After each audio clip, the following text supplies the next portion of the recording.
Welcome to Jio academy. आज हम लोग पढ़ेंगे फिजिक्स के अगला वीडियो। इसमें पढ़ेंगे साइन कन्वेंशन। यहाँ पर हम लोग जानेंगे दर्पण में वस्तु किस साइड रहेगा, तो हम क्या लेंगे, साइन को पॉजिटिव लेंगे कि नेगेटिव लेंगे, ये हम लोग इस वीडियो में जानेंगे।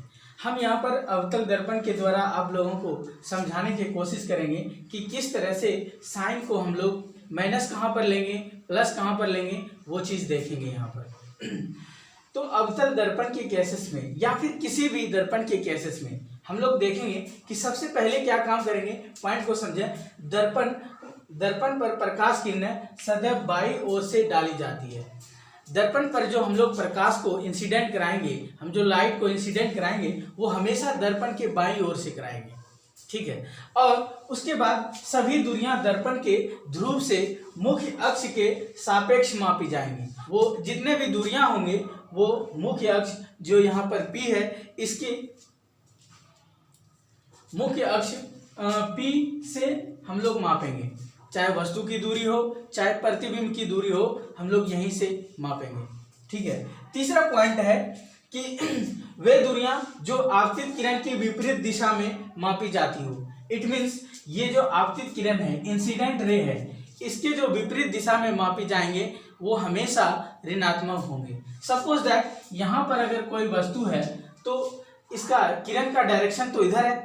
अगर हम इसके और हम लोग माप कहाँ से रहे हैं, यहाँ से लेकर के इस साइड में माप रहे हैं, तो ये क्या हो गया, प्रकाश किरण के विपरीत दिशा में हो गया। इसीलिए इसको हम लोग क्या लेंगे, नेगेटिव लेंगे, ठीक है। दूसरा है कि वे दूरियां जो आपतित किरण की दिशा में मापी जाती हो वे हमेशा धनात्मक ले जाते हैं। देखो ये है इंसिडेंट रे, आपतित किरण, इसके ही डायरेक्शन में अगर कोई दूरियां लेंगे, सपोज दैट ये मुख्य अक्ष है और इसी के डायरेक्शन में सपोज दैट यहाँ पर प्रतिबिंब रखा हो या फिर यहाँ पर इसका इमेज बन रहा हो, तो ये दूरियां हमेशा क्या होगा, धनात्मक होगा। अगला है कि प्रतिबिंब तथा वस्तु की लंबाई, प्रतिबिंब तथा वस्तु की लंबाई या फिर ऊंचाई मुख्य अक्ष के ऊपर धनात्मक, जबकि मुख्य अक्ष के नीचे ऋणात्मक लेंगे। या वस्तु की लंबाई हो या वस्तु की ऊंचाई हो या प्रतिबिंब की लंबाई हो या प्रतिबिंब की ऊंचाई हो, अगर ये मुख्य अक्ष के ऊपर है तो इसको हम लोग धनात्मक लेंगे, और मुख्य अक्ष के नीचे है तो उसको हम लोग ऋणात्मक लेंगे। अब हम लोग देखेंगे आगे कि इन सब नियमों के अनुसार किस तरह से हम लोग इसको जानने की कोशिश करेंगे।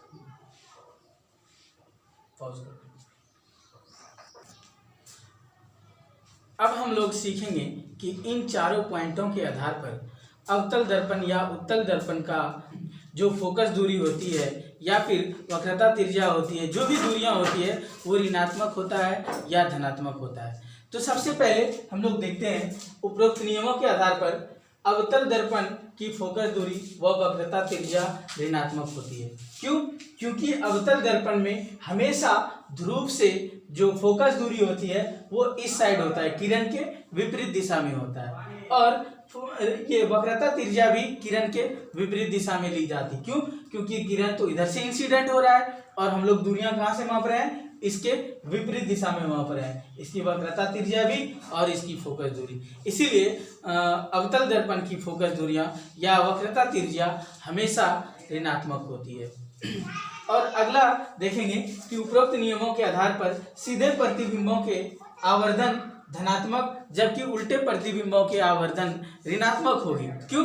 क्योंकि हम लोगों ने सीखा कि मुख्य अक्ष के ऊपर जो भी वस्तु की ऊंचाई होंगे या फिर प्रतिबिंब की ऊंचाई होंगे वो धनात्मक होंगे, और मुख्य अक्ष के नीचे जो भी प्रतिबिंब होंगे या वस्तु की ऊंचाई होंगे वो ऋणात्मक होंगे। क्यों?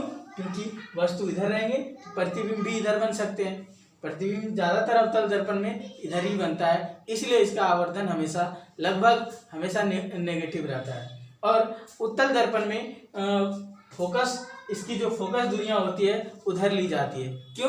कि उत्तल दर्पण में कोई भी जैसे प्रकाश किरण यहाँ पर इंसिडेंट होता प्रतीत होता है, एक्चुअल में होता नहीं है लेकिन प्रतीत होता है, और ये जो होता है फोकस दूरी यहाँ पर इसको दिखाई देता है। एक्चुअल में होता नहीं लेकिन प्रतीत होता है कि फोकस दूरी यही है।